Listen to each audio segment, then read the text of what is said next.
This is The Scoop for Wednesday. I'm Juanita Hurtado Huérfano with the WMNF News headlines. Hillsborough College is one step closer to being the next home of the Tampa Bay Rays. WMNF's Chris Young reports, yesterday the state cabinet approved transferring state land to Hillsborough College for this stadium. State leaders approved giving approximately 22 acres of non-conservation land to the Board of Trustees of Hillsborough College. The land is on the college's Dale Mabry campus, located less than a mile from Raymond James Stadium in Steinbrenner Field. Earlier this month, DeSantis joined Major League Baseball Commissioner Rob Manfred for a press conference where he voiced his support for the stadium. DeSantis also toured the area. What I saw was really just an underutilized area, not the best area. I think there's a lot of potential.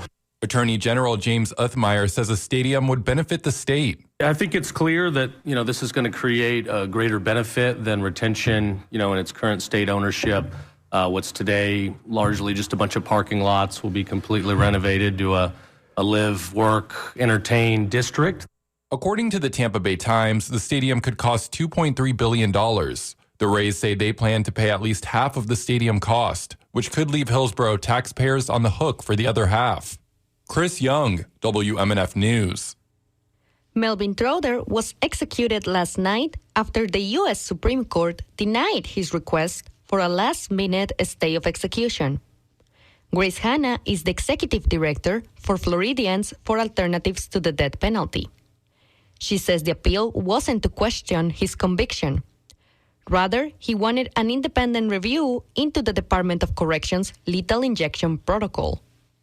In 2025, Florida completed 19 executions, and records from those, drug logs and pharmacy logs, have found that expired drugs were used on multiple occasions, partial doses of drugs were used on multiple occasions, drugs that are not in the protocol were used at least twice, and that the state really failed to keep accurate records. These allegations were also pointed to by inmate Ronald Heath, who was executed earlier this month. He argued the abnormalities could lead to an unnecessarily painful death. The Florida Supreme Court rejected both Heath's and Trotter's appeals.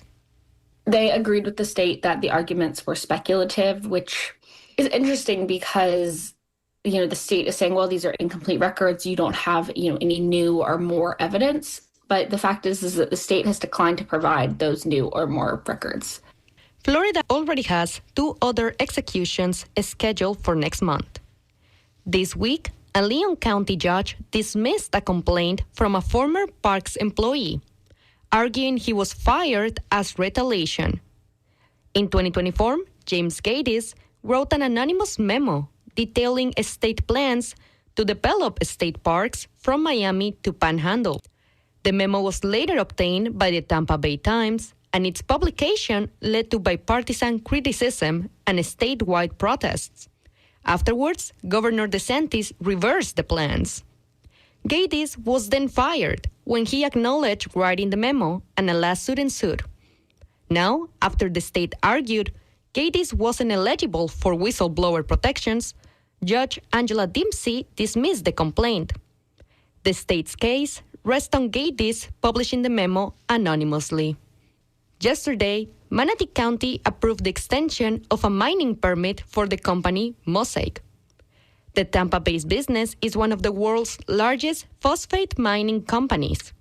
According to the Tampa Bay Times, this permit will allow Mosaic to continue their mining operation for another 14 years. They are currently operating in the Four Corners mine, northeast of Manatee, in a territory of about 13,000 acres. The new permit extends the mine to include the East Duet tract, over 1,000 more acres.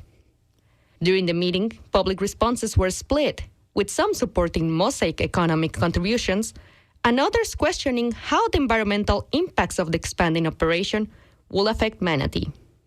Today, it will be cool and sunny with evening highs in the high 60s. Tonight, it will be mostly clear with lows in the 50s, and tomorrow will be sunny nearing high 70s. I'm Juanita Hurtado Huérfano with the WMNF News headlines. This is The Scoop, recorded at WMNF Tampa.